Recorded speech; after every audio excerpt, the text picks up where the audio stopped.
दोस्तों, ख्वाजा गरीब नवाज चिश्ती रहमतुल्लाही अलैह की मज़ार मुबारक को हिंदुस्तान के बादशाह औरंगजेब आलमगीर ने तोड़ने का इरादा किया। बादशाह औरंगजेब को वलियों के बारे में यह गलतफहमी थी कि मरने के बाद मज़ारों में उन्हें जिंदा किया जाता है।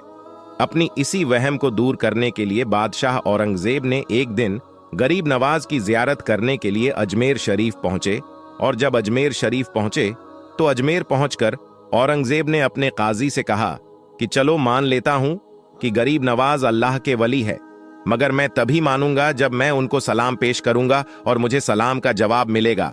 अगर मुझे सलाम का जवाब नहीं मिला तो मैं मज़ार शरीफ को तोड़ दूंगा।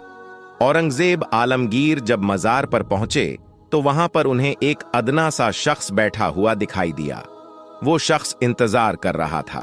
बादशाह औरंगजेब ने उस शख्स से पूछा कि क्या मामला है, तुम यहां पर क्यों बैठे हो और तुम परेशान क्यों लग रहे हो? तो उस शख्स ने बादशाह औरंगजेब से फरमाया, हजरत मैं आंख से नाबीना हूं, यानी मैं अंधा हूं, और काफी वक्त से ख्वाजा गरीब नवाज रहमतुल्लाही अलैह से दुआ कर रहा हूं कि मेरी आंखों की रोशनी मुझे वापस मिल जाए, लेकिन कोई फायदा नहीं होता। मैं काफी वक्त से यहां पर हाजिरी दे रहा हूं और रो रो कर दुआ भी कर रहा हूं कि या अल्लाह, अपने इस वली के सदक्के मेरी आंखों की रोशनी मुझे अता कर दे, मगर आज तक मुझे कोई फायदा नहीं हुआ, यानी मेरी आज तक कोई हाजिरी और दुआ कबूल नहीं हुई। तो बादशाह औरंगजेब ने उस अंधे शख्स से कहा कि मैं मज़ार पर सलाम पेश करने के लिए जा रहा हूं, और जब मैं वापस आऊं और तब तक अगर तेरी आंखों की रोशनी तुझे वापस ना मिली तो मैं तलवार से तेरी गर्दन उड़ा दूंगा। इतना सुनते ही वह अंधा आदमी बहुत ही ज्यादा परेशान हो गया और बहुत ज्यादा गमगीन हो गया, और वो अंधा आदमी सोचने लगा कि अब क्या होगा। अब तक तो मेरी आंखों की रोशनी नहीं थी, लेकिन अब मेरी गर्दन भी उड़ा दी जाएगी। यानी वो अंधा शख्स कहने लगा कि अब तक तो मैं अपनी आंखों की रोशनी से ही परेशान था कि मेरी आंखों की रोशनी नहीं है, मैं अंधा हूं, लेकिन बादशाह ने अब मेरी गर्दन उड़ाने की बात कर दी है, यानी मेरा बचना अब बहुत ही ज्यादा मुश्किल लग रहा है। फिर उस अंधे आदमी ने जोर जोर से रोना शुरू कर दिया और तड़प तड़प कर ख्वाजा गरीब नवाज से फरियाद किया।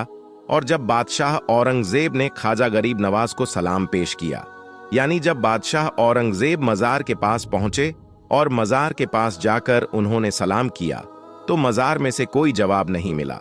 जब बादशाह औरंगजेब ने एक बार सलाम किया तो जवाब नहीं मिला। फिर बादशाह औरंगजेब ने दूसरी बार सलाम किया, फिर भी सलाम का जवाब नहीं मिला।